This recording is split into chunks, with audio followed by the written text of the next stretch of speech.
नमस्कार. जय जिजाऊ जय शिवराय. मी शिवव्याख्याता निलेश सोनटक्के. माणूस म्हणून जगणाऱ्या तमाम भारतीयांचं माझ्या या व्हिडिओमध्ये मनपूर्वक स्वागत करतो. आणि पहलगाम हल्ल्याच्या धर्तीवर आज घडीला भारताच्या दृष्टीने अत्यंत महत्वाचा आणि ज्वलंत विषय घेऊन आपल्या समोर येतोय. अर्थातच विषय मांडतोय की खरंच आतंकवादाला धर्म असतो का. तर बांधवांनो, गेल्या 2 दिवसांपूर्वी दिनांक 22 एप्रिल 2025 रोजी आपल्या भारतामधील जम्मू काश्मीर येथील पहलगाम या जिल्ह्यामध्ये फार मोठा भीषण असा आतंकवादी हल्ला झाला.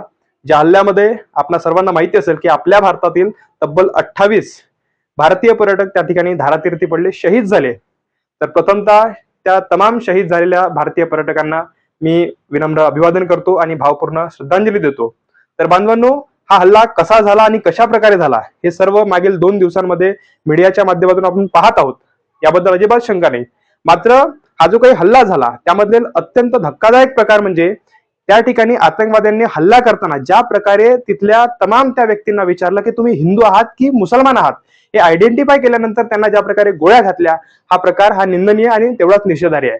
मात्र त्याही पेक्षा निंदनीय बाब म्हणजे ज्या प्रकारे आतंकवाद्यांनी आमच्या ज्या काही भारतीयांना धर्म विचारला, अगदी त्याच प्रकारे हा हल्ला हा कशा प्रकारे देशावर नसून धर्मावर आहे आणि ज्यात नाही धर्मपूजा असं म्हणत या देशामध्ये मागील 2 दिवसांमध्ये जे काही गलिच्छ राजकारण काही लोक करताय, हा सुद्धा तेवढाच निंदनीय प्रकार आहे. आणि भारताच्या दृष्टीने आम्ही भारतीय म्हणून ही लाजिरवाणी गोष्ट आहे की आमची एवढी लोक त्या ठिकाणी मारले गेली असताना सुद्धा जर आम्ही हिंदू मुस्लिमांचं राजकारण या देशामध्ये करत असू तर ही खऱ्या अर्थानं लाजिरवाणी गोष्ट आहे. त्यामुळे आता तरी आपण ही गोष्ट समजून घेतली पाहिजे की या भानगडीमध्ये न पडता, हिंदू मुस्लिम वादामध्ये न पडता, कुणाचीही राजकीय पोळी भाजू न देता या वादाच्या बाहेर पडून कुठेतरी आपण आता वारंवार जे आपण प्रश्न विचारतो पुरोगाम्यांना, वारंवार जे प्रश्न विचारतो आपण डाव्या विचारसरणीच्या लोकांना, वारंवार जे प्रश्न विचारतो आपण कम्युनिस्टांना, ते प्रश्न आपण आता सत्तेमध्ये असलेल्या कधीतरी मोदी साहेबांना विचारले पाहिजे. कधीतरी या देशाचे गृहमंत्री असलेल्या अमित शहांना आपण हा प्रश्न विचारला पाहिजे. कधीतरी या देशाचे संरक्षण मंत्री असलेल्या राजनाथ सिंहांना तो प्रश्न विचारला पाहिजे. राष्ट्रीय सुरक्षा सल्लागार असलेल्या अजित डोभालांना तो प्रश्न विचारला पाहिजे की साहेब, तब्बल 2000 भारतीय पर्यटक त्या ठिकाणी असताना सुद्धा या देशातली कुठलीही सुरक्षा यंत्रणा त्या ठिकाणी तैनात नव्हती, असं का झालं. कलमा आणि धर्म विचारेपर्यंत हे सर्व पद्धतशीर हा हल्ला का ते आतंकवादी करू शकले, का अशा प्रकारे आमच्या भारतीयांना वाऱ्यावर सोडण्यात आलं कुठल्याही सुरक्षेशिवाय, का विनय नरवाल नावाचा आमचा भारतीय तो त्या ठिकाणी जखमी झाला होता गोळीबारामध्ये, तो तब्बल 1.5 तास जिवंत त्या ठिकाणी पडून राहिला, मात्र त्याला उपचार कुठलाही भेटला नाही म्हणून तो त्या ठिकाणी शहीद झाला, असं का झालं. दुर्दैवाने हे जे काही सर्व प्रश्न आहे त्या सर्व प्रश्नांचं उत्तर आपल्याला नकारात्मकच भेटणार आहे. तरी सुद्धा आपण हे प्रश्न विचारले पाहिजे, कारण ही तीच लोक आहे ज्यांनी केवळ जास्त खर्च होतो, या देशाचा खर्च जास्त होतो म्हणून तब्बल सैन्याची भरती रोखून 1,80,000ची सैन्यामध्ये कपात करण्याचं काम या लोकांनी केलंय. ही ती लोक म्हणतात. ही सत्यता माजी मेजर जनरल GD बक्षी यांनी मांडलेली, हा पुरावा माझा नाही.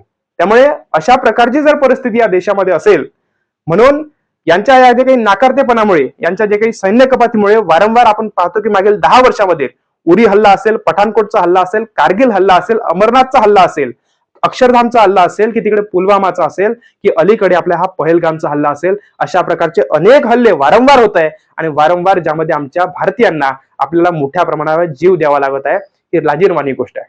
त्यामुळे आता तरी आपण या सर्व भानगडीच्या बाहेर पडून हिंदू मुस्लिम वादामध्ये न अडकता ही गोष्ट समजून घेतली पाहिजे की विरोधकांना अशा परिस्थितीत प्रश्न विचारत नसतात, तर सत्ताधारी लोकांना आपण प्रश्न विचारले पाहिजे आणि आता तरी त्यांच्या राजीनाम्याची आपण मागणी केली पाहिजे.